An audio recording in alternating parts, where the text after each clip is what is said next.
Okay, so magandang buhay po sa ating lahat.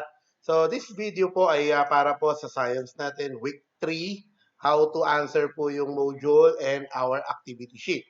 Ito po yung guide po natin paano po gagawin this experiment po sa science and paano po sasagutan yung ating activity sheets sa science po.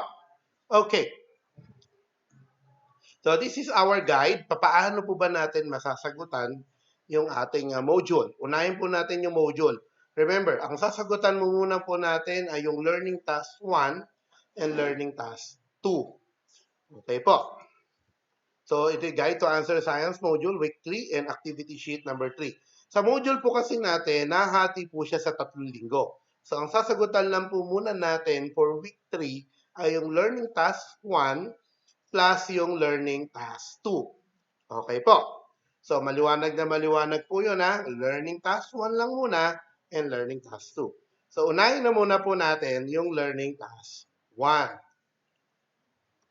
Okay, learning task 1. Ito po yung presence and absence of oxygen.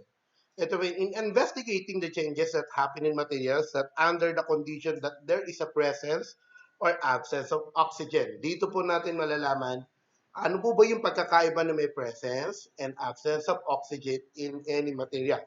So, mag-experiment po tayo. So, you will need the following materials. Una po, one piece apple. Kung wala pong apple, pwede po dito yung eggplant or potato. 3 clear glass or bottle. Glass, pag wala po yung mga baso po natin. Ito po kahit plastic po, pwede. O yung mga pinag-inuman ng mga mineral, pwede po yun. Any vitamin C tablet, ay mga ascorbic acid yan, baka may naitatabi po kayo, yung mga iniinom po pang vitamins, at least kahit dalawa lang po yun, pwede na po yun.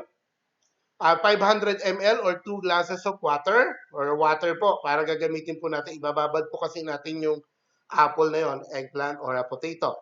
And then knife. Okay po, note, conduct an experiment in the kitchen in a ballable place that is safe to keep the experimental setup clean, safe, and manageable.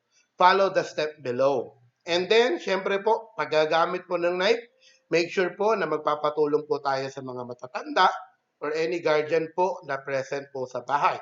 Bawal po na kayo-kayo lang. Baka kasi po magkaroon ng aksidente, iiwasan po natin yon. Ano po ba? Ito po, prepare the materials. So, label each glass with a marker right in a paper glass A with water. Ito po yon. Labelan po natin. Lalagay po natin yung isang label. And then the glass B naman with water plus vitamin C tablet. Ano po paano vitamin C tablet? Yung vitamin C po, ibababad niyo po doon sa glass B. Okay po. This will help you monitor which glass will undergo changes in color in the presence of absence of oxygen. See the illustration below. Ito po, ililabel nyo. Una, may dalawa po kayong baso. Ililabel nyo po yon in glass A with water and glass B with water po. Plus vitamin C tablet. Okay. Next. Number 2. Cut an apple, eggplant, or potato into 2 slices using a knife. Yan, hahatiin nyo po yung apple or kung wala pong apple, eggplant. Kung wala pong eggplant, potato, patatas, into 2 slices. Dalawa, hahatiin nyo po sila using a knife and a chopping board. Ito po, seek help from the elder brother or sister to set up this experiment. This will create bonding between you and your elder member of the family. Bonding din po yan. Okay. Next, after nyo po mahati, pour 3/4 full of water and each pre-labeled glasses. No, di ba meron po tayong ni-label kanina na glass? Glass na may water, tapos isa po, yung glass B, glass na may water plus vitamin C. Put 1 slice of apple or eggplant or potato in each glass of water. Doon sa isa, ilalagay niyo po doon yung isang slice ng apple doon sa isang bottle na may water. Then, sa isa naman pong bottle, doon sa second glass naman po, ilagay po natin yung crushed vitamin C tablet. Crush na po. Kailangan kasi talagang natunaw na yung vitamin C tablet doon. Put it in the second glass. Then, ilalagay nyo rin po doon yung sliced apple din po sa second glass. Then observe what happened in the material after 48 hours. Meaning, ibababad po ninyo doon yung apple or eggplant doon sa baso sa loob ng 48 hours o 2 days. 2 days po Then observe what happened doon. And then write your observations in your notebook. Saan po ninyo isusulat? Gagawa po kayo nito. Ito po, yung ating table 1. Ilalagay niyo po yan sa inyong notebook. Then you will write the observation po dito. For example, sa glass A, freshly cut. Ibig sabihin, dito ilalagay natin ano yung itsura ng apple, eggplant, or potato bago nyo siya ilagay sa glass. Dito, sa glass A and the glass B. Siguro po, ang sagot dito, same lang. Kasi ano yung freshly cut? Ano yung itsura nila? So, same lang naman eh. Dito, check yun, magkakaroon ng pagkakaiba. Apple, eggplant, potato material after 48 hours. Sa glass A, na may water, ibababad po natin yung apple. And then the glass B naman, ibababad natin with crushed vitamin C tablet. Guide question. Ito po yung guide question para mas maisulat natin yung ano ba yung naobserbahan natin. Ito yung guide para makita natin ano ba yung mas guide natin para matukoy ano yung dapat observation natin. What is the color of the freshly cut apple, eggplant, potato in glass A? And also, ano kulay din yun in the glass B? What is the color of apple, eggplant, potato after 48 hours in glass A and also in glass B? What is the effect of the exposing the slice of the material in oxygen in glass A and in glass B after 48 hours? Anong effect nun na nangyari doon sa slice na yon after na mababad yun in oxygen in glass A and glass B? What is the effect of putting vitamin C act as antioxidant that prevents further oxidation of apple in an apple, eggplant in glass B? Tingnan natin ano yung mangyayari naman doon sa sliced apple or eggplant after nating ibabad siya sa water with vitamin C. Kasi yung vitamin C po act as antioxidant that prevents further oxidation of apple. Oxidation means hindi siya agad nabubulok. Titingnan po natin, observation po natin. And then, ito pa po yung gagawin natin sa notebook. Glass A, after 48 hours, idodrawing nyo po dito ano yung na-observe nila after nung 2 araw. And then the glass B naman po, i-write po natin, i-drawing po natin dito, ano naman yung nangyari sa glass B after 48 hours. Okay po. So, ito po yung gagawin natin sa Learning Task 1. Tadako na po tayo. Sa Learning Task 2, Application of Heat. Kung kanina po, presence and absence of oxygen, dito naman po, application of heat. Meaning, medyo gagamit na po tayo dito ng apoy kasi heat. In this activity, you will investigate what will happen when the materials, when they are heated. You will need the following materials as follow. Matchstick, posporo po. Pag wala pong posporo, pwedeng lighter. Then, pot holder. Pot holder po. Kasi po, baka mahawakan po ninyo, mainit. 1-piece candle. If not available, use a crayon or both. Okay po. Pag may kandila kayo dyan, gamitin po natin yung kandila. Pag wala naman pong kandila, pwede po kayong gumamit ng mga lumang crayons dyan. Yung crayons na hindi na ginagamit kasi medyo ano natin doon ng apoy. Baka after nito, baka hindi na magamit yung crayon eh. So, as much as possible, yung old crayon nyo na lang po sa bahay. Or both. Mas maganda po siguro both para makita din po niyo yung difference. And then, 1 piece of spoon. Note, conduct an experiment. In conducting an experiment in the kitchen or an available place that is safe to keep an experimental setup, clean, safe, and manageable space. Remember, sa ating experiment na to, much better na may guide po tayo ng ating mga guardian, ate, kuya, or ating mga parents. Be careful in lighting a matchstick and hot objects. Seek help from elder member of the family to set up this experiment. This will create bonding between you and elder member of the family. Note, conduct an experiment in the kitchen or an unavailable places that's safe to keep experimental setup clean and safe. So, dapat po yun ang number one. Ano po yung dapat natin gawin? Observe the properties of the sample before heating. Number two, ito na po yung gagawin natin. Crush the materials, candle, pag wala pong candle, or crayon, and put it in a spoon. Okay po, magdurog po tayo ng candle or crayon, tapos lagay po natin sa kutsara. Pagkatapos po nun, using a matchstick, light the candle and heat the spoon containing the crushed materials. Use pot holder to hold the spoon while heating. Bakit po natin kailangan ng pot holder? Remember, ang spoon, ano po yan? Pwede po yung magkoconduct ng heat. Maiinitan po yung kamay ninyo kapag pinainitan po natin yun sa apoy. So, gagamit po tayo ng pot holder para hawakan yung spoon habang tinutunaw natin yung candle o yung crayon doon po sa spoon o sa kutsara. Observe what happens to the lighted candle. Number 5, put out the light candle carefully by blowing air on it. Pag nakita nyo nang natunaw na yung candle o yung spoon, hipan na po natin yung apoy. Let the heated material stand for 2 to 3 minutes.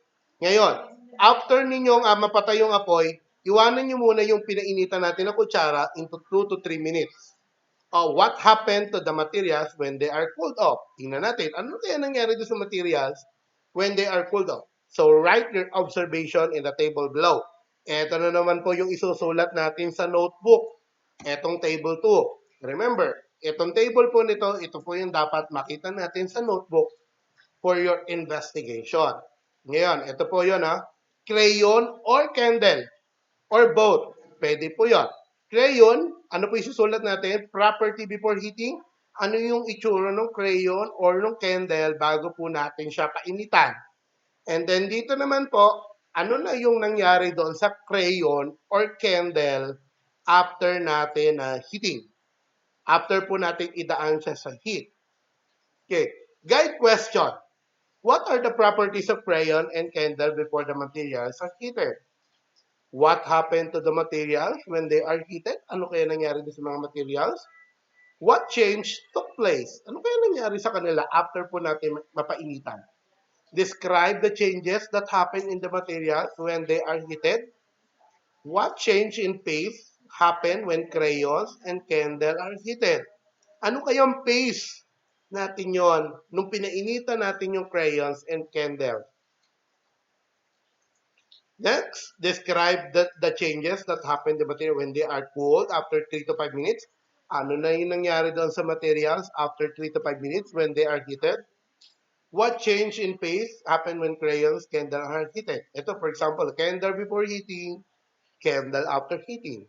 Crayon before heating, crayon after heating. So, ito yung dapat makita natin.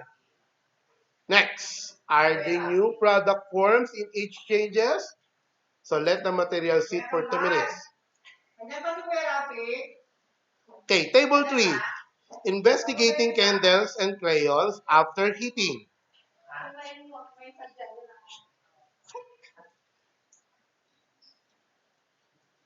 Investigating candles and crayons after heating. Okay, ano na po yung gagawin natin? Ito po, isusulat po natin ulit yung table 3. Materials, crayons, ito na yung after na painitan natin, after heating. Ano na yung isusulat natin? Crayons, observation after 2 minutes. And then the candle, observation po ninyo after 2 minutes. So number 12, what change in the materials happen after letting the materials stand in 2 minutes? Number 13, what do you call the process that happen in crayons and candles where it's liquid paste into solid? Ano kaya tawag natin doon? Liquid magiging change into solid.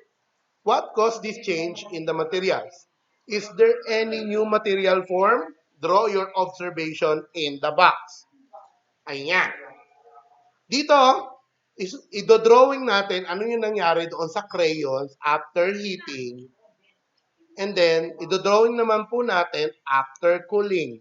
For example, nung pinainitan natin yung crayons or nung candle, Baka candle po yung ginamit nyo. After heating, idodrawing nyo po dito ano yung itsura ng candle.